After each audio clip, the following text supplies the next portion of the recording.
Welcome into the DNVR Avalanche Pregame Show presented by DraftKings Sportsbook. Use code DNVR when you sign up for a new account to get amazing odds boosts every single day.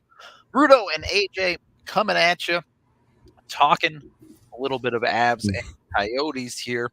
I mean, let's be honest. I think it's a game that everyone expects to win, but who better to sum it up than Nathan MacKinnon himself? He had a little bit to say about it earlier today. Shout out to Jesse getting the audio for us here. So let's have a listen on what Nathan MacKinnon said on the Avs in this game. Yeah, it's great. I mean, last season was awesome as well. Kind of the same story. You know, we didn't have a great start last year and not the best start this year either. We found our rhythm. I definitely think we're a rhythm type of team. The more we play, the more comfortable we are, it seems. And but yeah, we're looking good. Obviously, coming off a loss against Nashville, we'd like to get that back tonight on another back-to-back, and hopefully have a good one.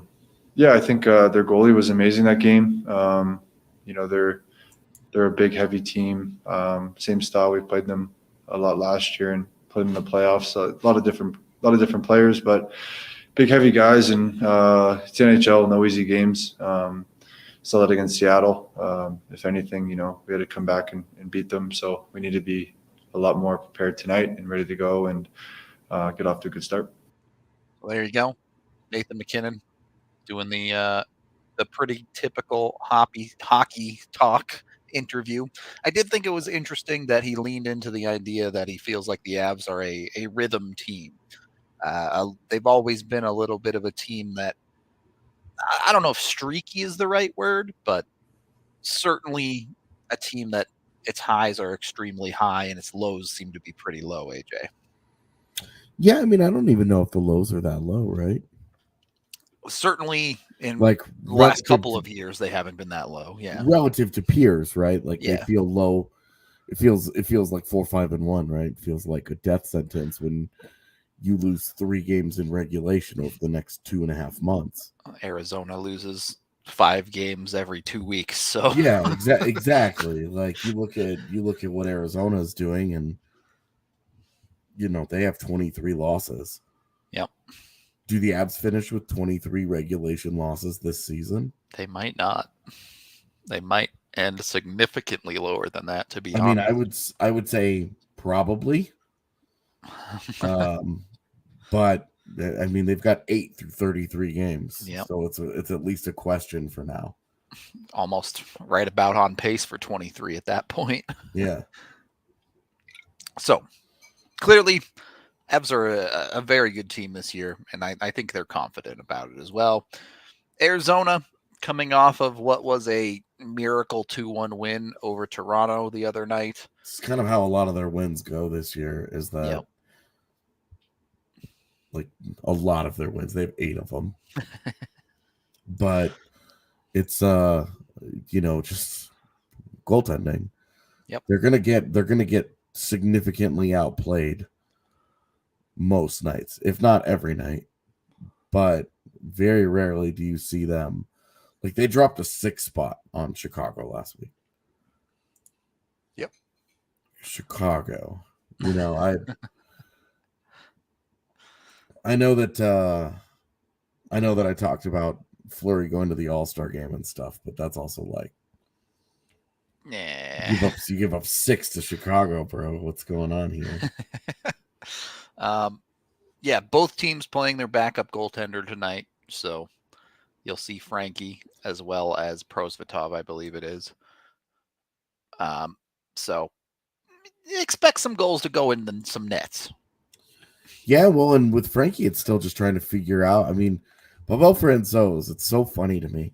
Pavel Francouz feels like he's been around for such a long time now.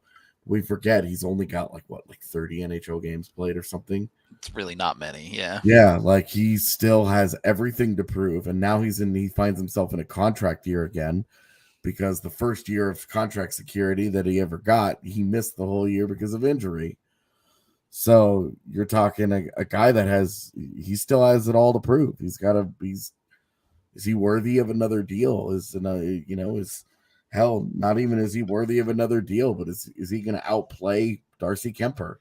Is he going to push Darcy Kemper the way that he pushed Philip Grubauer once upon a time? Yeah. Definitely an argument to be made that door is a little bit open for sure. It goes, unfortunately, on Arizona's side quite a bit deeper.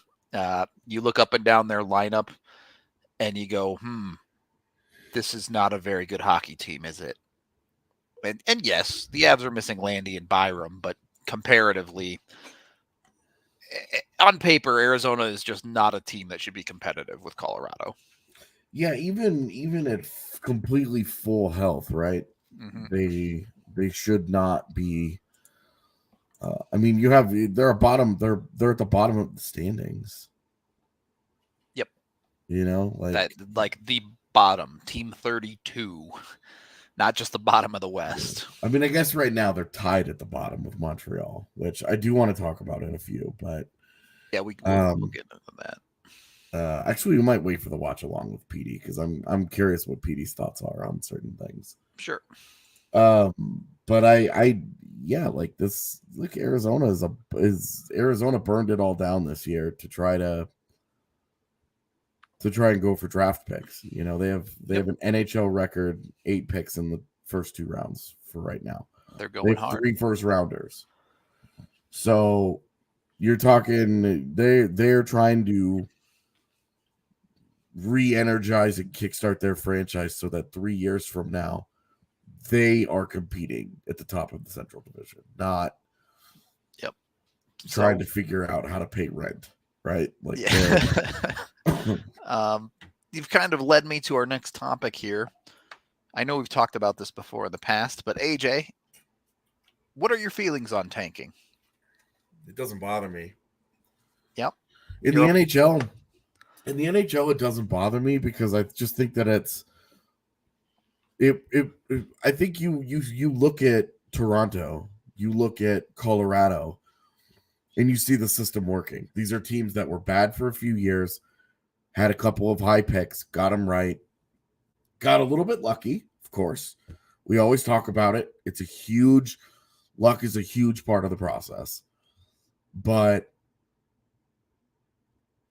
got it right, and now they're at the top of the league. And it all started with them with the draft process. You have to bottom out to start working your way back up a little bit. Yeah, and then you just have to get it right. You have to do a good job with the picks that you have, the picks that you acquire, the picks that you make. You just have to do a good job from that point on. I don't think that it's a significant problem. It's not like in baseball where half of your league is saying, well, we're not going to make the postseason because the postseason is so restrictive in number of teams that we're not quite good enough for that. So we're not going to go for it. And with Seattle this year, literally half the NHL exactly makes the playoffs. Yeah. So I'm not, I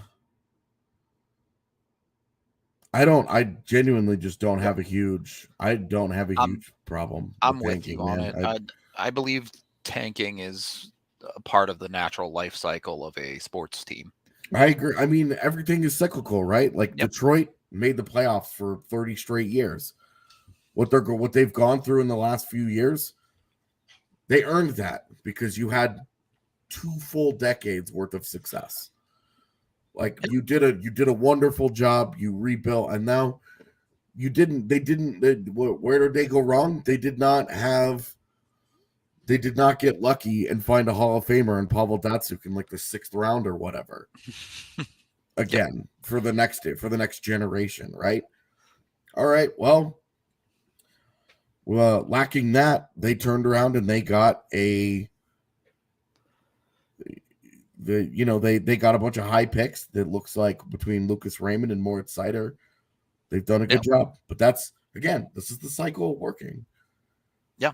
I'm with you 100% on it being part of the cycle. And yes, obviously organizations tank, but players and coaches don't. Yeah. Like Andre Tourigny is a first-time head coach in the NHL. This is his shot. He's got to show he can do this. He's got to show that he belongs, that he's capable of. Nobody expects him to coach a winning team, but a competitive team. Coach a competitive team out there and impress some people along the way. The players, they're not going in there going, oh, we've got this or that. Like a guy like Clayton Keller, you can understand why he would mail it in. He's got a long-term contract. He's stuck here. He kind of just is where he is. Yep. And then by the second half of the season, there's a pretty good chance that Clayton Keller is going to just be like,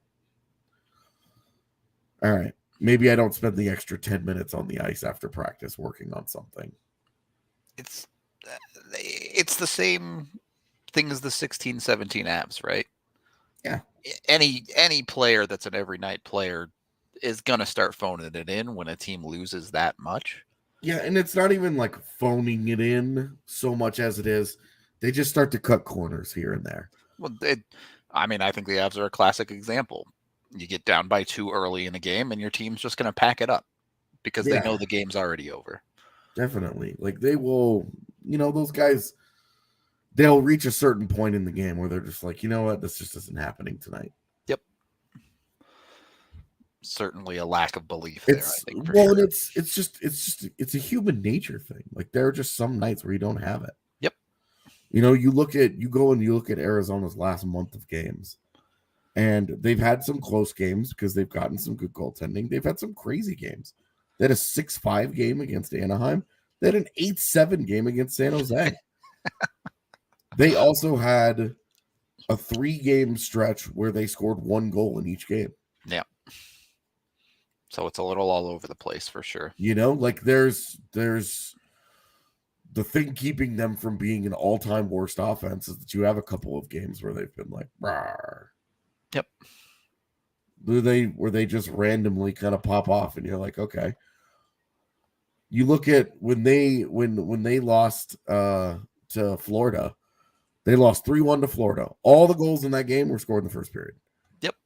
And how hard did Arizona push after that? They had 15 shots on goal in periods, not very hard between periods 2 and 3. It's not very hard. 6 third period shots. So there was no big push. Yep. They were just kind of like, all right, well, let's get this over with. Yep. Yeah. So, yeah, definitely a major difference between a team up and a team down in the standings. And like there's danger in a team like Arizona because they already know they're not making the postseason. They have nothing to lose. Yeah, they have nothing to lose. And especially with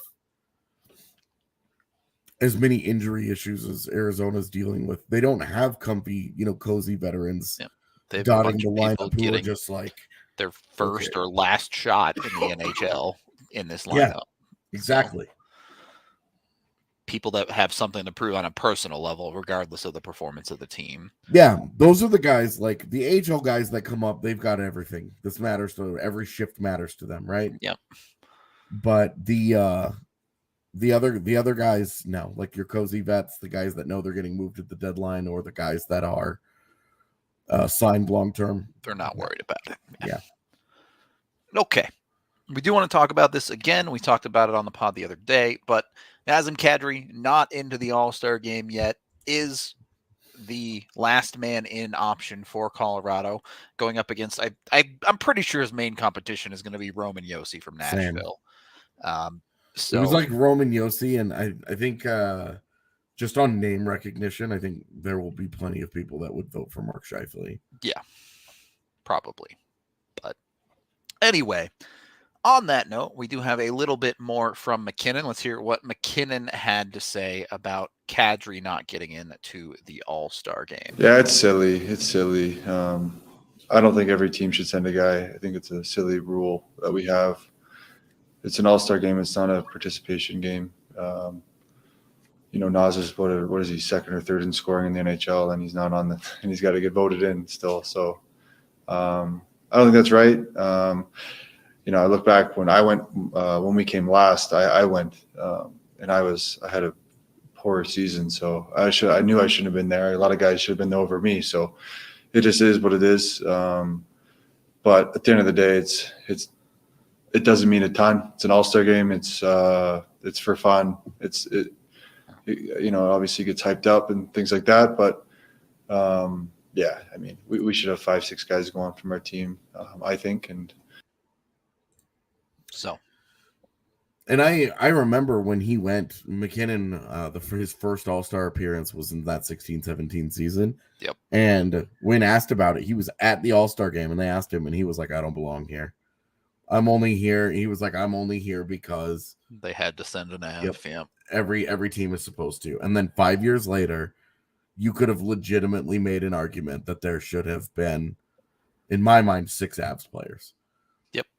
Your whole top line, Nazem Kadri, Devon Toews, and Cale Makar, all should have been All-Stars.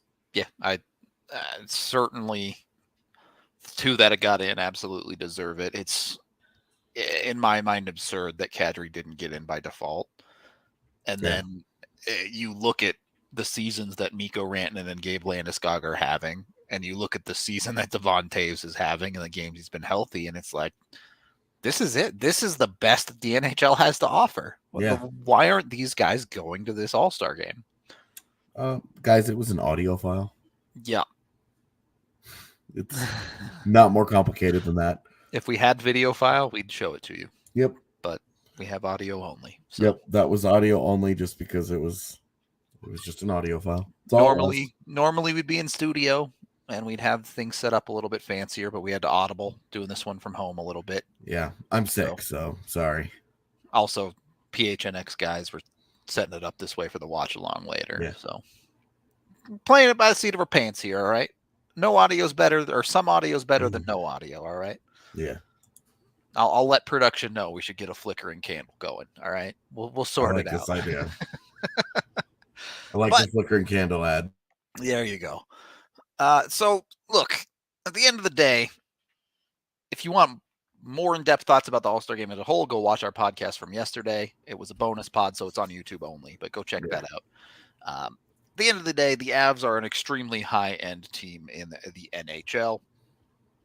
I'm going to keep this moving right along here. We're going to wrap up a little bit early because we do got to get ready for our watch-along, but we do have bets from Blaze. Couldn't be on the show, but he phoned in a couple for us here. There you go, the blazing bets. He likes Toews for half an assist at -110.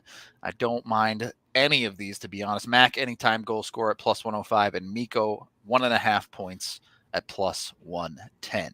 Yeah, I mean, you're talking about a game where like the puck line for the Avs last I saw was a -650.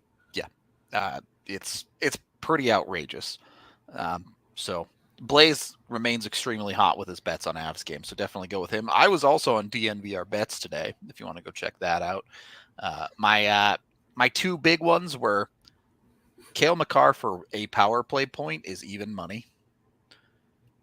And the Avs, if you want the Avs to win and you don't like that -650 number, if you pick them to win the first period and the game as a little mini parlay, you get even money on them too. So having to work really hard to find a way to make some money on the Avs. Yeah, it's a tough one. It's a tough one when the disparity is that big. You got to get a little bit creative for sure. This is just when you throw a 5 spot down on Arizona to win the game, and you're just like, that's the bet. There you go, the emotional hedge. Yeah, exactly. You just like whatever. Either the Avs win, or if the Avs blow this, I make a good amount of change on the side. So it's definitely a good option there. So head over to DraftKings. Make sure you check all that out. Sign up with the DNVR code to get amazing odds boosts. There was also a couple of odds boosts today. If you're a believer in the Avs, if you don't want to take the Arizona bet, the Avs were +350 to score 6 goals tonight. As AJ's freaking out over there. I'm just the Coyotes posted their lineup. Is it that rough? Yeah, Andrew Ladd. I'm assuming this is Travis Boyd and Clayton Keller. Yeah. Lawson Krause, Johan Larson, Phil Kessel, Roussel, Nash, and Fisher. Old friend of the show, Liam O'Brien, Ryan DeZingle, Nick Schmaltz. Dude. Right. Yeah, Prosvetov in net. I don't know, man. You have to, on paper, it's like, dude, just smoke these guys. But it's the NHL. It's hard to win games. Anything can happen. It's hard to win games. Like, just These guys just beat Toronto 2 days ago. Yep. They were outshot 10,000-5, but with that being said, the two of those Yotes five have went in. not won 3 games in a row yet this year. So they don't usually win a lot in succession, which I know it's not directly relevant to tonight, but Leafs don't lose. Well, Leafs lose to these types of teams all the time because they're the Leafs. Arizona doesn't beat these types of teams very often. All right. Arizona doesn't beat anybody very often. They have 8 wins this year. True. What is their points pace right now? Is it under 48? I actually don't know. We can find out real quick. Yeah. Right. 19 and 34. Yeah. So it's at 46 right now. Info. Just under the 48 magic number. So even Montreal's is even worse. Yeah, they have a worse points percentage. Montreal's like 43 or something. So there are 2 teams in contention for potentially cutting under the Avs number from 16-17. Interesting thing to watch. Anyway, all right, we'll go ahead and leave it there for now. We're gonna jump off of this one, but go to our DNVR YouTube channel and check out the Avs watch along, which is going to be going live in just a minute here. We're just going to swap over to that one. So if you want to watch along the game with myself, AJ, and Petey from PHNX, by the way, he's a former NHL video coach, so you might want to hang out and watch and see what he sees during the game. Should be a fun time. You can throw us up on your second screen and watch along with us. We'll get you all the time syncs when we get over there. But yeah, we're going to wrap up this pregame show. We hope to see you at the watch along. And if not then at the post-game show after the game. So as soon as we see you, whether it's in 1 minute or 2.5 hours, we will talk to you then.